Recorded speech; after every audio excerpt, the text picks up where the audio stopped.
नमस्कार। आज के इस विश्लेषण में हम एक ऐसे मुद्दे पर चर्चा करेंगे जो उन सभी के लिए है जिन्होंने कभी न कभी एग्जाम्स की तैयारी में खुद को किताबों के बोझ तले दबा हुआ महसूस किया है। आज हमारा मकसद बिल्कुल साफ है, इन थका देने वाली स्टडी हैबिट्स को एक ऐसी साइंटिफिक और हाईली एफिशिएंट दिनचर्या में बदलना जो किसी भी साधारण छात्र को एक ऑप्टिमल लर्नर या आदर्श विद्यार्थी बना सके। तो चलिए शुरू करते हैं। आज के इस विश्लेषण का रोड मैप काफी सीधा है। पहले हम स्टडी एफिशिएंसी इक्वेशन को समझेंगे, उसके बाद सबसे असरदार तकनीकों को देखेंगे, फिर एक वीकली प्लान बनाएंगे, एग्जाम के माहौल को अपनाना सीखेंगे और आखिर में एकेडमिक प्रोग्रेस का मूल्यांकन कैसे करें उस पर बात करेंगे। आगे बढ़ते हैं।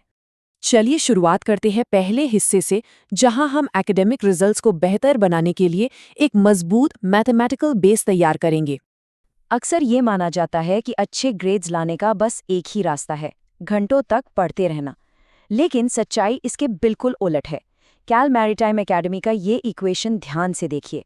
अगर पढ़ाई में लगने वाले ओवरऑल टाइम को कम करना है तो अपना पूरा फोकस दो चीज़ों पर लगाना होगा: सीखने की गुणवत्ता और अध्ययन दक्षता यानी स्टडी एफिशिएंसी। क्योंकि क्लासेस में बिताया गया वक्त और तैयारी का लक्ष्य तो पहले से फिक्स होते हैं, है ना? इसलिए असली बदलाव इन्हीं दो वेरिएबल से आता है जिन्हें हम वाकई कंट्रोल कर सकते हैं।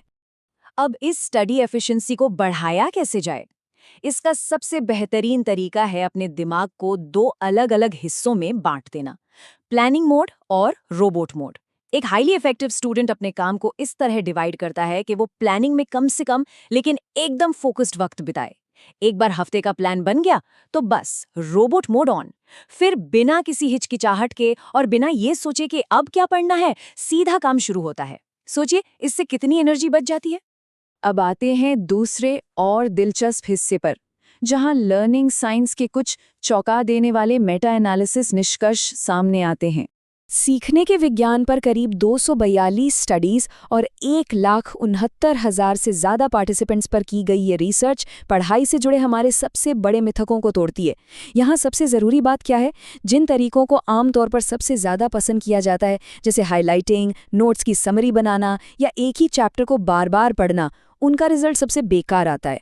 और इसके मुकाबले एक्टिव तरीके जैसे डिस्ट्रीब्यूटेड प्रैक्टिस और प्रैक्टिस टेस्टिंग साइंटिफिकली सबसे बेहतर काम करते हैं। तो ये डिस्ट्रीब्यूटेड प्रैक्टिस आखिर क्या है? असल में किसी भी टॉपिक को एग्जाम से एक रात पहले रट लेने के बजाय उसे अलग अलग दिनों में थोड़ा थोड़ा करके रिवाइज करना ही डिस्ट्रीब्यूटेड प्रैक्टिस है। रिसर्च साफ दिखाती है कि जब हम पढ़ी हुई चीज़ों को कुछ टाइम गैप के बाद वापस रिकॉल करते हैं तो याददाश्त और एग्जाम परफॉर्मेंस दोनों में ज़बरदस्त उछाल आता है। किसी भी इन्फॉर्मेशन को हमेशा के लिए याद रखने के लिए दिमाग को कुछ मौक़ों की ज़रूरत होती है और ये मौके समय के साथ बटे हुए होने चाहिए। दूसरी सबसे पावरफुल तकनीक है प्रैक्टिस टेस्टिंग। नाम सुनकर घबराइए मत, यहाँ किसी बड़े बोर्ड एग्जाम की बात नहीं हो रही है। इसका सीधा सा मतलब है खुद की टेस्टिंग करना, जैसे फ्लैश कार्ड्स का इस्तेमाल करना या बुक के पीछे दिए हुए क्वेश्चन सॉल्व करना। और वैसे ये तकनीक तब और भी कमाल की हो जाती है जब इसके साथ फीडबैक जोड़ दिया जाए, यानी अपनी गलतियों को उसी वक्त चेक करके सुधार लेना। खैर, थियोरी तो बहुत हो गई। अब इस तीसरे हिस्से में हम देखेंगे कि इन तकनीकों को एक आर्किटेक्ट की तरह अपने वीकली स्टडी प्लान में कैसे शामिल किया जाए। इन हाई सपोर्ट टेक्निक्स को अपने शेड्यूल में ढालने के लिए एक दिन चुन लेना चाहिए, जैसे कि रविवार। संडे का ये दिन एक गेम चेंजर बन सकता है। यही वो वक्त है जब टास्क मैनेजमेंट सिस्टम चेक किया जाता है, नोट्स अरेंज किए जाते हैं और आने वाले पूरे हफ्ते के लिए खुद को उस रोबोट मोड के लिए तैयार किया जाता है।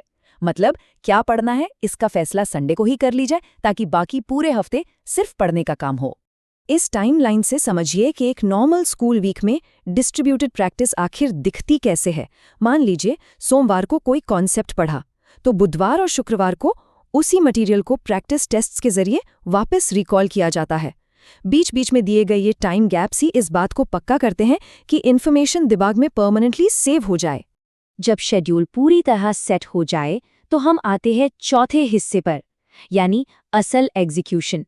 एक ऐसा माहौल जहां हम एग्जाम जैसी स्थिति को अपनाना सीखेंगे। पढ़ाई शुरू करने से पहले एक बहुत ही शानदार बात याद रखनी चाहिए। अच्छी सीख की पहचान ये नहीं है कि सही उत्तर दिया जाए, बल्कि ये है कि उसे गलत किया ही न जा सके।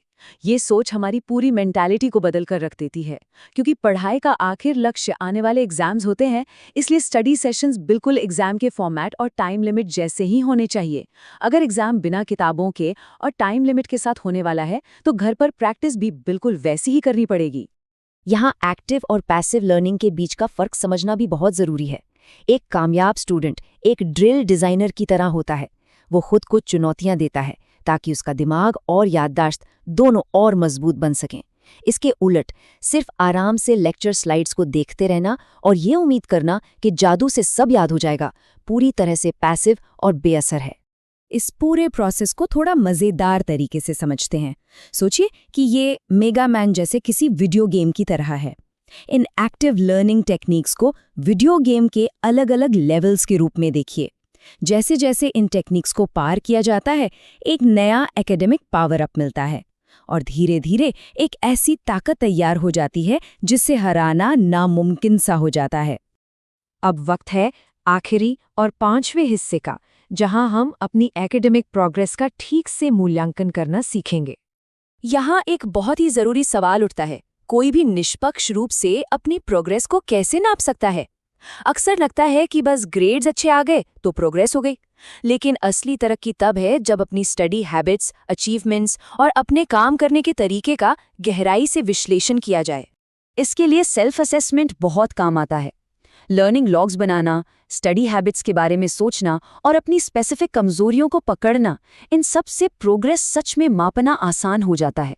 एक और दिलचस्प बात बताएं, जब लोगों को ये समझ आने लगता है कि उनके पास पहले से कौन सी स्किल्स मौजूद हैं, तो पैनिक और घबराहट खुद ब खुद कम हो जाती है। डेटा पर आधारित ऐसी तैयारी किसी को भी एक ग्लोबल एक्सपर्ट जैसा कॉन्फिडेंस दे सकती है। आज के इस विश्लेषण को हम एक विचारोत्तेजक सवाल के साथ खत्म करते हैं।